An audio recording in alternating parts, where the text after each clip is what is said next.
Kumusta po? Kwento ko lang sa inyo itong experience ng kuya ko. Tawagin niyo na lamang po akong Carla at ang pangalan naman ng kuya ko ay Charles. Nakakatakot na medyo nakakatawa itong ibabahagi ko. Kasi naman itong karanasan ng kuya ko ang dahilan kung bakit nahinto siya sa pagbibabe. Masyadong na-addict yung kuya ko noon, lalo na noong nauso sa internet yung paggawa ng mga usok tricks gamit ang vape.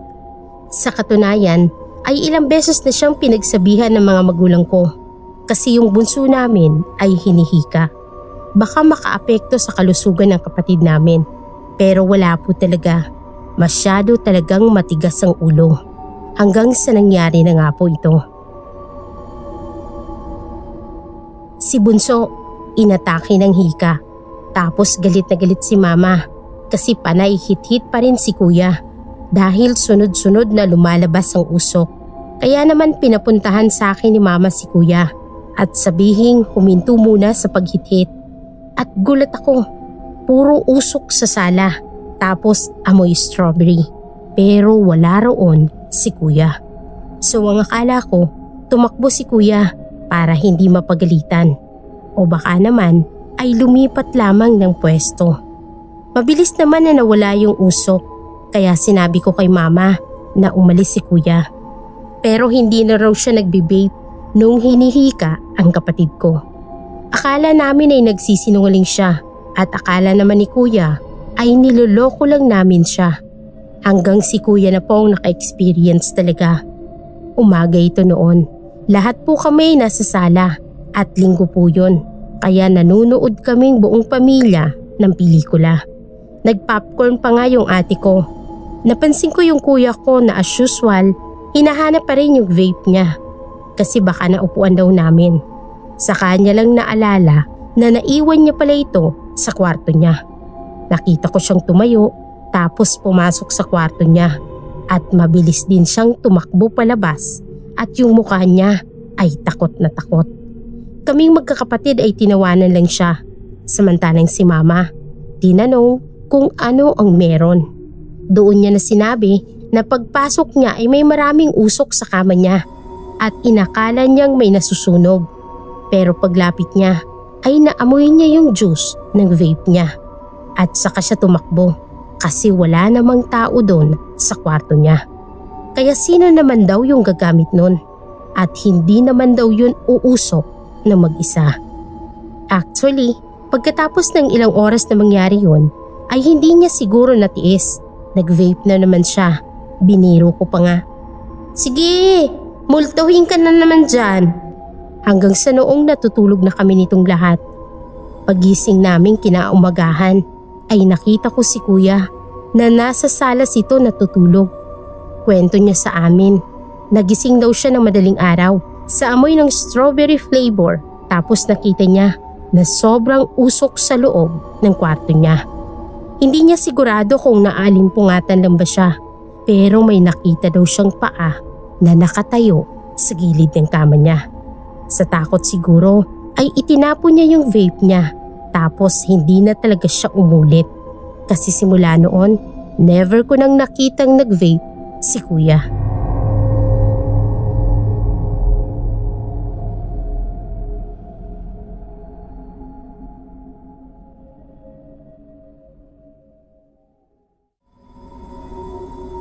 Hello po sa mga listeners. Patago po ako sa pangalang Leonor. Taga Santa Cruz, Laguna po kami. Ibabahagi ko lang po itong experience ng pinsan ko pong si Helly. Bago pa lamang po itong experience na to kasi last year lang po ito nangyari. Mga around July po noon, madalas ang paglabas ni Helly sa bahay kasama yung mga barkada niya. Senior high school pa lang po siya. Hinahayaan lang naman siya ng mga magulang niya kasi nasanay na nga sila na panay ang gala talaga nitong pinsang ko kahit na ang dami pang case noon ng COVID. Wala talaga siyang takot. Parang ako na yung tumatayong ate ni Helly. Kaya pinagsasabihan ko siya na huwag masyadong gagala kasi nandyan pa nga yung COVID. Tapos nahuli ko rin siya na nagbe-vape which is hindi alam ng magulang niya. Pinagsabihan ko ulit siya Kasi napansin ko na pag gumagamit sila noon ng mga kabarkada niya ay pinagpapasapasahan nila ito. Ang sabi ko sa kanya, baka doon pa siya makakuha ng COVID. Ikakamatay niya pa. Pero tinawanan niya lang ako. Subukan ko daw kasing tikman nang malaman ko kung bakit sila na-addict doon. Nainis na din ako sa kanya noon kasi nga nai-impluwensyahan lang naman siya ng mga barkada niya. Kasi parang sa high school daw, kapag nagve-vape ka, cool kang tingnan. Pinaglalaban pa nga nila na mas okay daw yun na bisyo kesa daw magsigarilyo sila. Siyempre, wala naman akong magawa kasi pinsan lang naman ako. Kung yung tita at tito ko nga ay pinapabayaan na lang si Heli sa kalalakwatsa, di ba siyempre, hindi yun makikinig sa akin. Dati kasi, hindi naman siya ganun. Napasama lang siya sa mga barkada niya noong nag-senior high na siya. Tapos, naghiwalay pa sina tito at tita. Kaya siguro parang nagre-rebelde. Nabalitaan ko na lang sa mama ko na nilagnat pala si Heli noong mga time na yun. Big deal talaga kapag nilagnat ka tapos may kasama pang ubo. Kasi matik na baka COVID yun.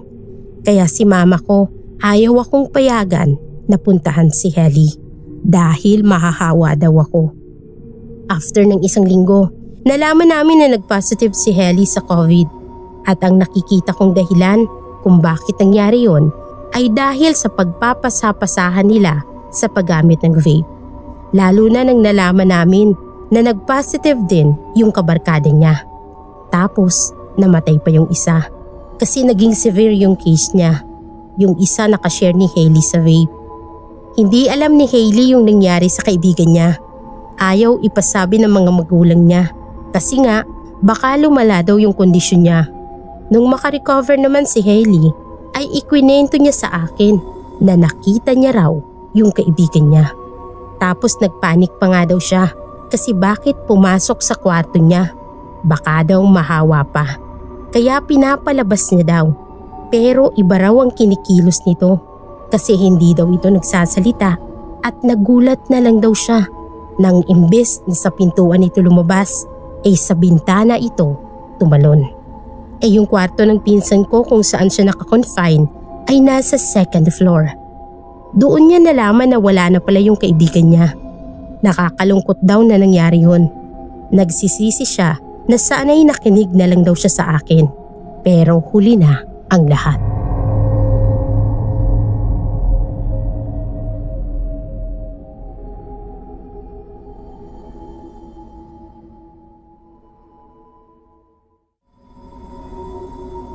Pakiusap po, patago po sana ako sa pangalang Nelka. Hindi ko na lang po babanggitin yung address ko kasi baka biglang may makakilala. Nangyari po ito nung biglang sumikat ulit yung paggamit ng vape. Karamihan sa mga classmate ko ay gumagamit noon tuwing walang teacher sa amin. Ang daming usok. Nung una po talaga ay ayaw ko namang subukan dahil alam kong makakasama yun sa kalusugan. Kahit pa sabihin nila na mas okay daw yon kesa sa sigarilyo. Kaso, yung mga kapatid ko namang lalaki na addict din po sa ganun. Kaya isang beses, sinubukan ko at nagustuhan ko naman. Yung isang beses na subok ay nadagdagan ng nadagdagan. Mabilis tuloy akong na-addict hanggang sa gusto ko na ring magkaroon ng sariling vape. Pinag-ipunan ko po siya mula sa baong ko. Pero sobrang mahal talaga. Hindi po kaya ng budget ko.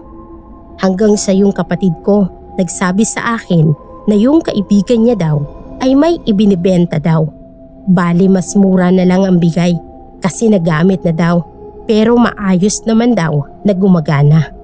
May libre pa nga daw na juice kaya nainganyo ako. Kesa naman bumili pa ako sa iba ay binili ko na. Doon na nagsimula na lalo akong na-addict sa bisyo. Hindi nagtagal, habang ginagamit ko yung vape ay nakakaramdam ako ng kakaiba.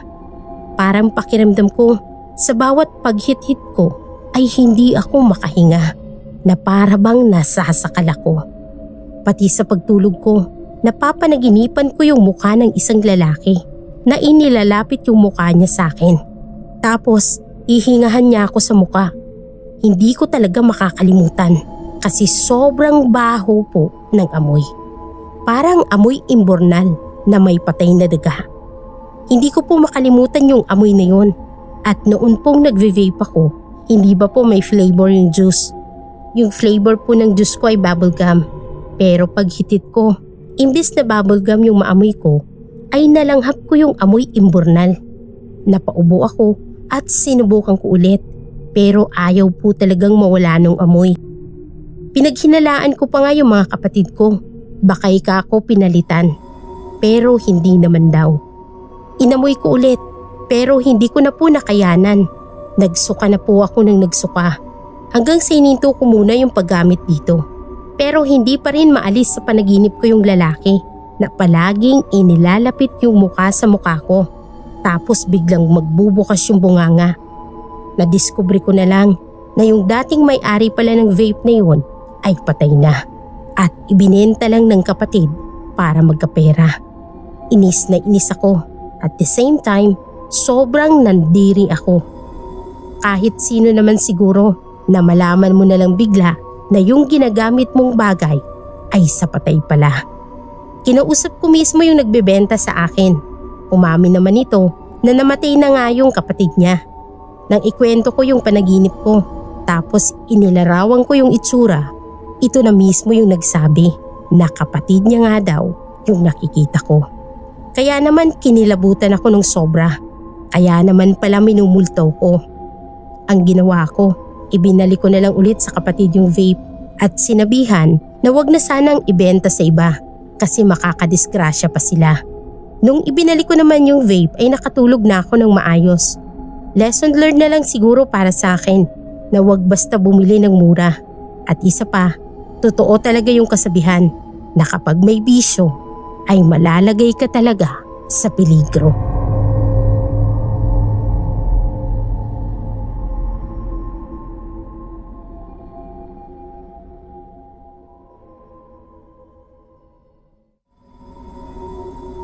Hanggang ngayon ay iniisip namin kung ang nangyari ba sa kapatid ko ay nagkataon lang ba dahil sadyang nakakakilabot po talaga.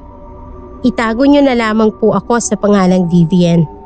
Balik po tayo sa taong 2016 kung kailan nangyari itong karanasan ng kapatid ko. Alam ko po na pamilyar kayo sa e-cigarette. Mas kilala po sa tawag na vape. Alam ko na patok na ngayon ang vape. Pero kapag nakakakita po talaga ako ng mga teenager na gumagamit nun, ay palagi ko pong pinagsasabihan. Tapos tinatakot ko po sa pamamagitan ng pagkwento ko tungkol sa kapatid ko. Yung kapatid ko po noon, kasama yung mga kaibigan niya. Ang hilig po talaga nilang mag-vape, lalo na kapag nakikita nila yung makapal na usok.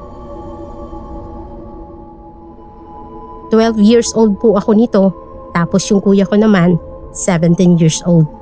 Medyo pasaway po talaga noon ang kuya ko, kasi kahit matanda, talaga pong niloloko niya. Naglalaro din po ako noon sa labas kasama ang mga kalaro ko. Tapos, kitang-kita ko po sila kuya na pinagdidiskitahan yung lalaking matanda na pulubi sa amin na hindi po naliligo. Tapos yung buhok niya ang haba na at dikit-dikit pa. Ang ginagawa ng kuya ko saka yung mga kaibigan niya, humihit-hit po sila ng vape tapos binubugahan ng usok yung matanda. Yung matanda naman ay naiinis na tapos parang batang sumisigaw. Lumalakad na paalis yung matanda. Sinundan pa nila kuya tapos sabay-sabay na binugahan ng makapal na usok. Nainis ng sobra yung matanda at sinigawan sila kuya. Pasabugin ko yung uso mo! Tapos tatawa-tawa sila kuya. Mukhang nagalit yung lalaki dahil bigla na lamang iyon nanuntok. Hindi pa nakakalayo yung matandang lalaki ay biglang lumingon kay kuya. Tapos lahat kami nagulat. Pumutok bigla yung vape ni kuya habang hinihit-hit niya. Ilang segundong natulala po ako tapos biglang iyak ako. Sabay takbo sa bahay namin at tinawag yung mama ko. Grabe po yung nangyari sa kuya ko kasi ilang tahi yung tinamo niya sa bibig niya. 3 ipin din po sa harapan yung natanggal. Muntik na rin pong mabulag ang kuya ko. Buti na lang daw at hindi masyadong grabe yung pinsala. Sobrang kaba ng mama ko noon dahil hindi alam kung bakit sumabog sa bibig ni kuya. Iniisip ko pa rin po talaga, may kinalaman ba yung sinabi ng matanda o nagkataon lang? Kasi narinig ko talaga yung banta ng matanda. Tapos nakita ko po talaga na tinitigan niya ng masama yung kapatid ko. Sa kabilang banda naman, meron daw talagang kaso sa ibang bansa na nasasabugan nito. Ang malala nga ay nabubulag pa yung iba. Dahil sa tinamong tahi ni kuya sa bibig ay madalas siyang pinagkakamalang bingot. Kasi si kuya pag naalala yung matanda, imbis na magsisi, galit ang nararamdaman niya. Galit na galit siya kasi sinira daw ng matanda yung buhay niya. Pero para sa akin, si kuya lang din ang sumira ng buhay niya. Kung sana lang ay hindi siya nagbisyo ng ganon at hindi niya pinagdiskitahan yung matanda, hindi sana mangyayari yun. Kahit kapatid ko siya, lagi kong sinasabi sa kanya na kasalanan niya rin yung nangyari sa kanya.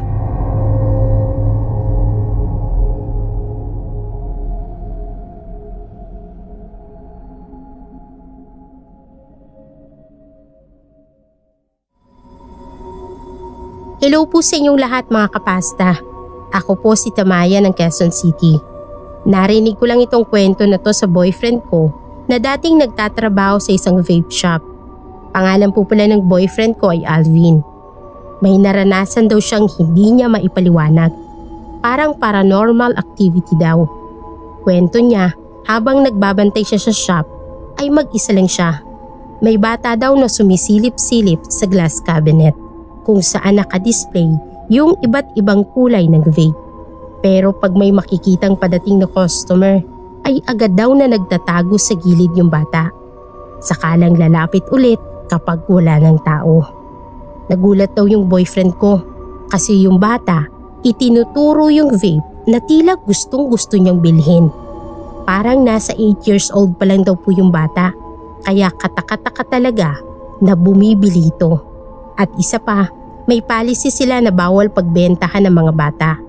Imposibleng gumagamit nito ng ganun. Tiningnan niya ulit yung bata at nakapaalang ito at sobrang dungis ng damit. Parang gumulong daw sa putikan. May nagpapabili ba sa'yo? Tanong daw ng boyfriend ko.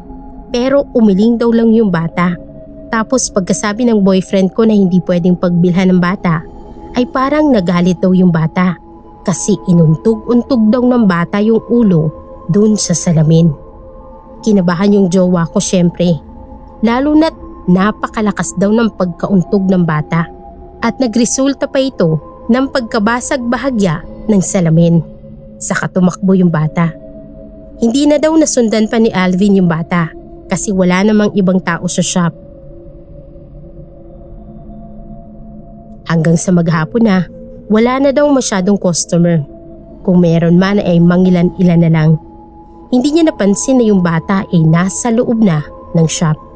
Isila lang naman daw ang pwedeng makapasok doon.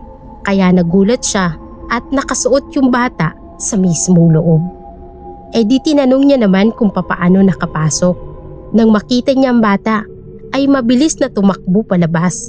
Tapos sakto naman daw na may dumating na customer na bibili. Nagtanong pa nga daw ang boyfriend ko kung may nakasalubong na bata. Parang wala naman akong nakitang bata, boss. Sabi pa daw ng lalaki. Nag-aalala kasi itong boyfriend ko. Baka may nadampot daw yung bata. Kaya naman tiningnan niya kung kumpleto yung produkto nila. At kumpleto naman daw yung nakadisplay. Pero para makasiguro ay tiningnan niya yung CCTV. Kasi mahirap na daw kapag may nawala sa shop ay sa kanya ipapabayad o kaya naman ay ibabawas sa sahod. Nang pinapanood na ng boyfriend ko yung recording ng CCTV, laking gulat niya raw. Kasi natapos niya yung record pero wala siyang nakitang bata. Yung kilabot niya raw ay umabot hanggang batok. Tiningnan niya pa daw uli yung crack sa salamin at nandoon pa rin yun. Ibig sabihin, nakausap niya talaga yung bata nung umaga. Ang kaso, bakit daw hindi ito nahagip sa CCTV? Nakita lang sa recording na parang may kausap siya, pero walang bata. First time daw na mangyari yun sa boyfriend ko kasi hindi naman daw siya nahihibang kasi nga daw may crack pa yung salamin.